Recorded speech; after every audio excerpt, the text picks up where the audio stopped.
Сіз білесіз бе, табиғат аясында өсіп тұрған жабайы алманың адам ағзасына қаншалықты пайдасының зор екендігін. Баршаңызға қайырлы күн, құрметті көрермендер, каналыма қош келдіңіздер.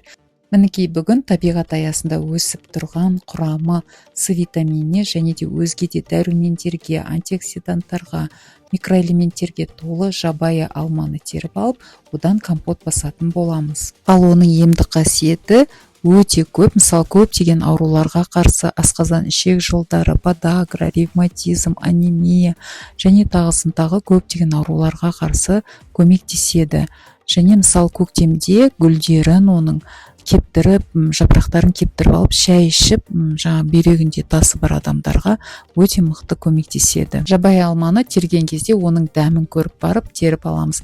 Яғни кейбір алма ағаштары өте қышқыл болып келеді, ал біз біреуінің дәмін көреміз. Егер тәтті болатын болса, қалғанын өзіміздің қалағанымызша жинап аламыз. Мінекей дәмін көріп, ең тәттісінен, осындай екі түрлі түсінен жабайы алманы теріп алдық. Енді біз қазір сыртын жақсылап жуатын боламыз. Яғни қайта жақсылап, араластырып тұрып жақсылап жуып шығамыз.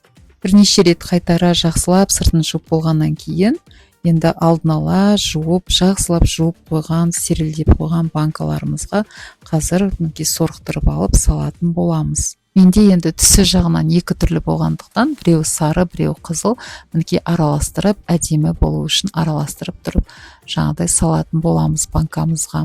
Банкамызға түгелдей толықтай жартысына ғана емес, яғни мен түгелдей толықтай салып шықтым.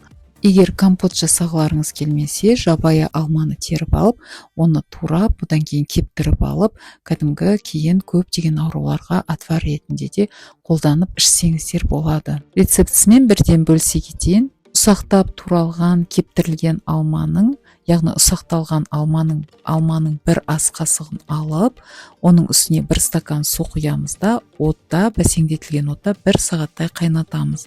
Одан кейін отты өшіріп, 1 сағат тұндырып қоямыз. Одан кейін жақсылап сүзіп алып, жаңағы отварымызға бал қосып, күніне 3 рет тамақ алдын ішсеңіздер, көптеген ауруларға көмектеседі. Әсіресе ішек жолдарына, подагра және де ожирение, сосудтарды тазалауға өте жақсы көмектеседі. Мінекей әдемі болып шығу үшін бізде әдемілеп салатын боламыз. Яғни сары, қызыл араластырып, банкамызға толықтырып салып шыққаннан кейін, кәдімгі қайнаған суды үстіне құятын боламыз. Сақылдап қайнап тұрған ыстық суды құйып шығамыз. Достар, видеоның аяғына дейін қарамастан бұрын сіздерге бір ғана өтінішім болып тұр. Егер осы уақытқа дейін арнама тіркелмеген болсаңыз, арнама тіркеліп, лайк басып, қоңырау батырмасын басып, қолдап жіберулеріңізді сұраймын. Қайнаған суды құйып болғаннан кейін 15 минутқа қойып қоямыз. 15 минуттан кейін дәл осы суды кастрюльге қайта құйып алып, қайта қайнататын боламыз. Осылайша барлық банкадағы суды бір кастрюльге жинап аламыз да қайнататын боламыз. Дәл осыған ұқсас сезон кезінде әртүрлі жеміс-жидектерден компот басудың жолын, яғни ассорти компот жабу, шиеден, малина, смородина, лимон қосып, әртүрлі ассорти компот жабудың да сілтемесін қалдырып қоямын, кіріп көрсеңіздер болады. Енді банкалардан жинап алған суды бір кастрюльге құйып алдық та сироп дайындайтын боламыз. Сироп дайындау үшін 1 литр суға 400 грамм қантты қосып қайнататын боламыз. Крышкаларымызды да жақсылап стерильдеп жатырмыз, қайнатып аламыз.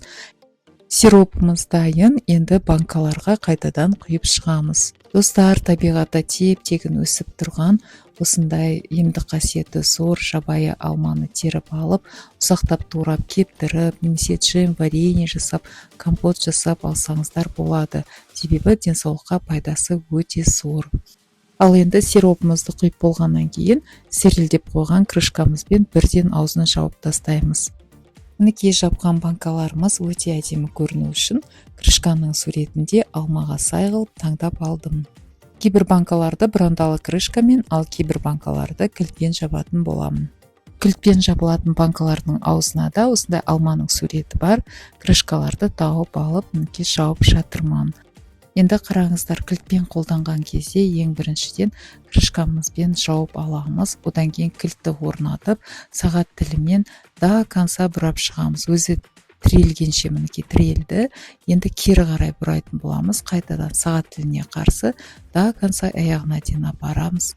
Апарып, яғни до конца бұрап шығамыз. Жауып болған банкамызды дұрыс жабылған жабылмағандығына тексереміз. Ол үшін мінекей банканы жатқызып алып, кішкене ары бері қозғаймыз. Егер дұрыс жабылмаған болса, онда банканың ернегінен аузынан су тамшылай бастайды. Одан кейін енді тағы да көз жеткізуіміз үшін мінекей банканы төңкеріп қоямыз. Бірден өзі төңкерген кезде де, егер дұрыс жабылмаған болса, онда тамшылай бастайды. Мінекей банкамыз дұрыс жабылған. Дәл осылай алдыңғыдай кілтпен жауып, мінекей қайтадан банканың дұрыс жабылғандығын тексеріп, яғни барлық банкаларымызды төңкеріп шығамыз. Достар, тағы да сіздерге бір өтінішім болып тұр.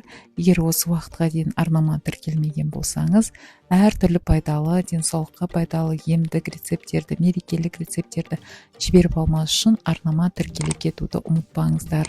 Әйтпесе маған тіркелмеген адамдардың саны өте көп екен, тіркелген адамдардың санына қарағанда, қаралым бойынша дегенім. Мінекей екі түрлі крышкамен, қақпақпен жауып шықтық. Біреуі бұрандалы, екіншісі кілтпен жабылатын.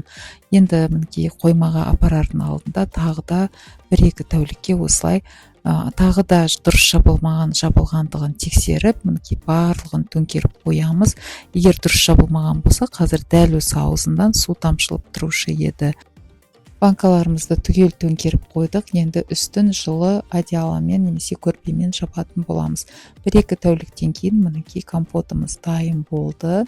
Достар, табиғат аясында теп-тегін өсіп тұрған емдік қасиеті зор жабайы алманы теріп алып, осындай компот дайындауға кеңес беремін. Денсаулыққа өте пайдалы. Жабайы алмадан көп нәрсе дайындауға болады. Келесі бізде осындай целиком жаңағыдай варенье жасайтын боламыз. Міндетті түрде арнама тіркеліп қарап жүріңіздер.